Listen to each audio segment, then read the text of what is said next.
What does an acoustician do for a living? I'd say there's two things: health and communication. And that's perhaps not the first ones that you would expect someone that devoted his life to sound would answer. But look at it long term. First, we start with public health. What do I mean with that? Well, for me, dwellings. We've got an ongoing urbanization that is beyond anything we've ever seen in the history of mankind. The year 2050, we're talking about 2.5 billion people that will move to cities with the ongoing trends as it is right now. And what happens when you have a limited area and you cram more and more people into a limited space? Well, you're gonna get more sound and you're gonna get more noise exposure, more traffic, more transport. You're gonna have more neighbors living closer.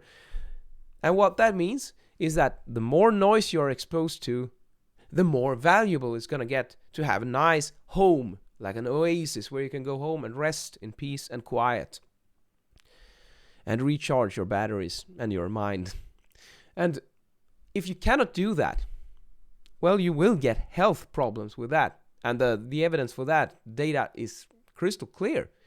Premature deaths, we got heart disease, stress. I mean, there's all kinds of strange and obvious connections with regards to noise.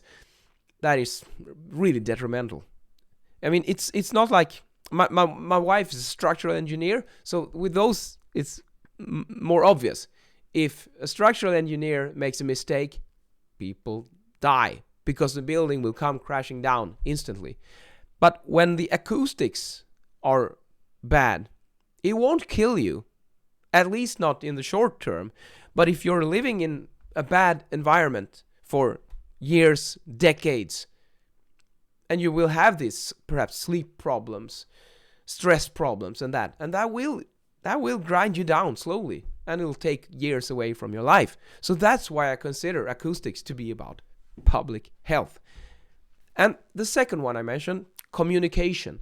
That one for me is more related to premises. Like if you take offices where we're working, and especially schools, education places, we talk. The transfer of ideas is dependent on good room acoustics. And that is also valid even if you're just talking on Zoom, because if you're in a bad room, the online meetings will suffer. And I'm pretty sure that every one of you have suffered from a online meeting with bad room acoustics, and you cannot hear what the other people are saying. That's a job for an acoustician to fix. Of course, a good microphone, it helps. It helps a lot. But you need a good room to improve it as well. And especially if you're going to do the thing that I believe will be the primary problem to face now, hybrid meetings, where you have physical people in the same room, and in addition, you have satellites that are calling in from all over the world. And how do you optimize the communication between these two, flesh and blood and digital participants at the same time? Sound is the key. You have to be able to hear what the other persons are saying, even if they're in the same room or if they're on the other side of the world. Sound is critical. I'd say it's the number one. Otherwise, we cannot transfer ideas in a good way. So, those two things, I would say, are the primary purposes of an acoustician. So, I hope I placed some new ideas in your head, and I also hope that I that the one that it's the cliche when I say, well, they're an acoustician, I work with sound. Oh, so you're a sound engineer. The ones that are sitting by the mixing table at a concert or something like that. There's that's quite a far away from what I'm doing. Although I have been doing stuff like that as well, because I am a musician also, not just an engineer. So the apple doesn't fall far from the tree. But an acoustician is first and foremost an engineer, so it's something else. And I also say it's right in the border between engineering and art.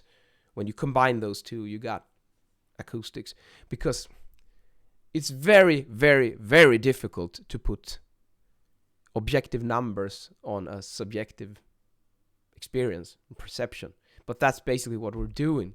We're trying to put numbers on something that is purely subjective, an experience. And that's you cannot do that to 100%. But there's always quite a bit of gut feeling involved. And that's why I consider it to be right in the middle between engineering and art. So, and that's also why I love the work I do. Sorry about my bad voice today. I'm having a cold, so my vocal cords are a bit messed up. So, but anyways, hope you learned something today. And in today's video, I'm wearing my favorite shirt, which is a lot of patterns. Patterns are good. Gray, blue, brown. And I paired up with a vibrant orange color, which also I think looks very good with gray. See you later.